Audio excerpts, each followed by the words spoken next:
as far as the Feast of St. Paul's Day is concerned? I'm very glad that I managed to attend the High Mass, and the Cardinal who came from Rome gave a very inspiring homily telling us about St. Francis Xavier and to be the messengers of God, to follow, to make sure, because you know that God is always good, God is always great, and God is never wicked, and so God can never be cruel.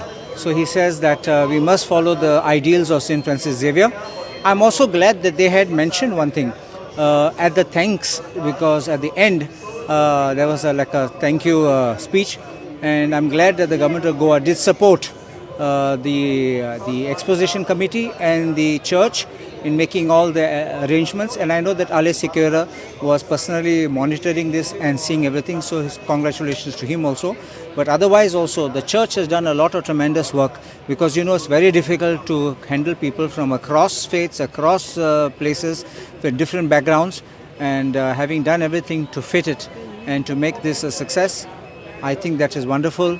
Boas fest ani goinche साहेब आमकां सद्दां आमचे पासत रोजार कोतलो आमचे पासत मागणी कोतलो म्हूण हांव सद्दां रावतां आशेन रावतां. देव बरें करूं. Thank you, sir.